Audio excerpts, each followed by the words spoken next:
Well, this here is the whole new Tata Tiago EV, and this car comes with two battery pack options. There's one which offers you 250-kilometer range, and there's one which offers you 315 kilometers of range. But what is this car all about? How does it drive? How are the interiors? How is the ride comfort? What are the features? And should you really consider buying this car?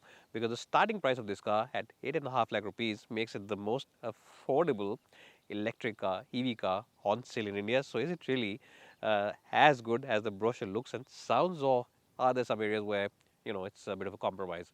We'll find out on the show today and tell you the answer to this question by the end of the review.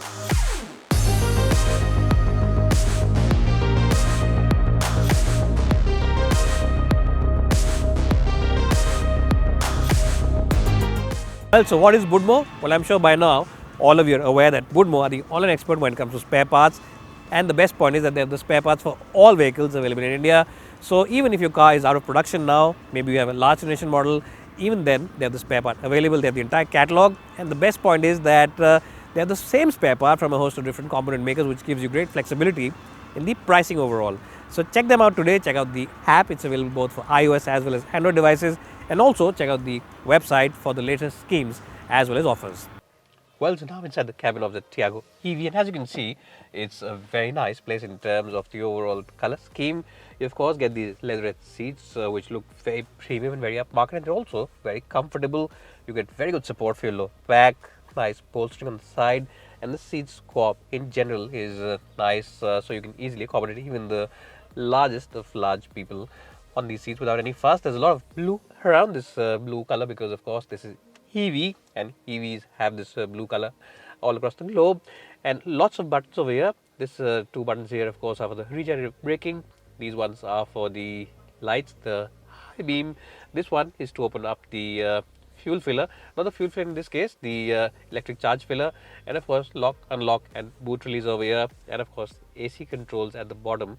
So you might have to take your eyes off the road once in a while to control the set the HVAC system. You also get one USB, it's the old school 12-volt charging point, and of course this rotary knob for the gear lever selector, which looks really cool over here. But there isn't any kind of place to rest your arm or your elbows. Couple of beverage holders, another 12-volt charging point, and one beverage holder right here at the back. Now the tiles look really cool. They're very good in terms of the design and very sharp, completely digital. You've seen this design of course before on the Nexon, and it's very similar to that. And the best part about sitting inside any Tata car is this: superb and robust build, very robust build. And of course, a lot of people say this is not a way to check safety and solid build quality, but it is, because this is the only way that you can feel solid and reassuring. Do you think that this kind of sound is present on any other car at this price point? Well, I really don't think so.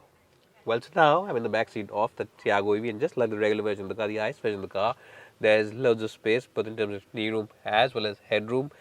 And it's not a very wide car, but it's quite decent. You can accommodate three. There's a bit of a hump with the floor panel, but it's not too much. So whoever sitting here has plenty of place to stretch his feet, and also the front seats have been raised up, so you can stretch your feet over here. Now the window area also is nice and large, and this beige color, ivory color, looks very good because it lifts the ambience. It just feels like a nice and hairy place to be in. The only bit of negative is that the headrest in the back is fixed, so that's something I think Tata Motors should improve on, because they have such a good record with crash safety. They should have given you adjustable type headrest. In terms of seat comfort, overall space, as well as the ambience, 10 out of 10. Well, so let me show you the boot of this car. Now the battery pack is below the back seat, and it does take up some area over here. So the boot is slightly smaller than the regular Tiago, but it's not a big hit. It's not really taken up too much space. As you can see, I've got a big bag here, and I think 3 bags over here can be accommodated of the same size. So if you're someone who's traveling with your family up the hills, if you're going from Delhi to Shimla, you'll of course have to stop somewhere to get the battery pack charged up again. But if you can do that, then easily the boot will accommodate your luggage for a couple of days or maybe 3 or 4 days. So it's not a big issue, and I think even though there's a battery pack over here, Tata Motors does a very good job in terms of packaging of the interiors as well as the boot of the Tiago EV. Now let's take it out for a spin and see how it is to drive. Well, so here I am driving the Tata Tiago EV, and if you've driven the Nexon EV or even the Tigor EV, you'll get a nice sense of deja vu because the drivetrain is really nice. I think Tata Motors have really integrated the electrical drivetrain within the confines, of a car which was initially made only for IC, engines. And really, they've done a fantastic job with the entire packaging of the car. What you'll instantly appreciate about this car is the fact that the ride comfort is absolutely brilliant. It's a very good car for ride comfort. Now we are driving around in Goa, and as you would have seen from some of the footage, we've been driving around on some pothole roads. We've also driven on very narrow roads, which are typical of Goa. And I have to say that this car is a very good car for driving in these conditions. It's a very good city car. That's something I'll really put it to you across. It's a very good city car, and the reason for that, of course, is that it's got very compact dimensions, first of all. Second of all, the steering wheel is very, very light to operate, and it's also decent in terms of communication. And of course, visibility is very good all across. This mirror gives you good visibility, this mirror in the middle also, and you can see the edges of the bonnet if you stretch your neck out like this. So visibility is good. It's a good car because it's got light controls, and being an EV means that throttle responses are very good. It's a car which just picks up your initial responses very well, and that's something that a lot of customers will really like about this car, and that's just something which makes it a great car for driving within city limits. So yes, if you are someone who enjoys his drive in the city, if you are someone who enjoys driving within city limits, then this is an ideal car for you. You also get different regenerative braking modes, 1, 2, 3, and of course 0. So if you don't want any kind of braking boost for the battery, then you can put it on 0. But if you do want some kind of assistance for the battery pack, you can put it on 1, 2, or 3. And if you put it on 3, this car actually stops. So I put my foot away from the accelerator and we're on a downhill, as you can see. And this car is almost about to stop because of the pull of the gravity. We are just moving around a little bit, but apart from that, it almost completely stops. So it is very effective, and that's something which a lot of customers who want their cars to be, getting this kind of braking effort and getting the battery packs and stuff like that charged by the braking will really appreciate. You of course get the sport mode as well. This car, remember, that I'm driving has the 19 kilowatt battery pack. It's not the bigger one, so the range is also limited, and power output is around 60 bhp, so it's not very powerful. It's not the most powerful car around. So performance is adequate. I will not call it a very, very quick car. Initial responsiveness is very good, as I said, but other than that, performance is adequate. It does take time to build up speeds once you get over that initial response.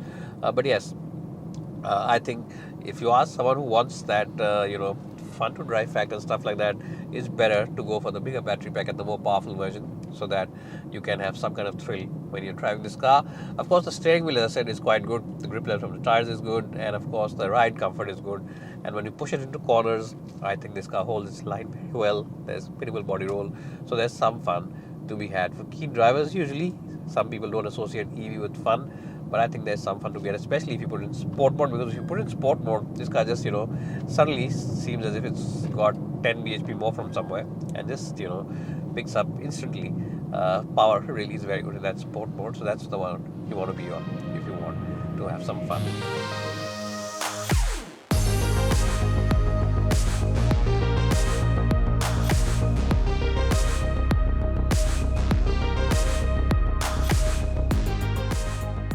Well, so what's my final verdict with the Tiago EV? Should you go ahead and buy it? Well, at this price point, it's a no-brainer. If you're in the market for any kind of car, in fact, if you want a second car for your family and you want it to be primarily a city car, then the EV version of the Tiago is very good. It's very effortless to drive. It's silent. It's got great ride quality. The build quality is very robust. And just in general, if you want that first taste of an EV, then this is a great choice and a great car to put your money on. Check it out at a Tata dealership near you, and I'm sure you won't be disappointed. Bye for now, and thanks so much for watching this video.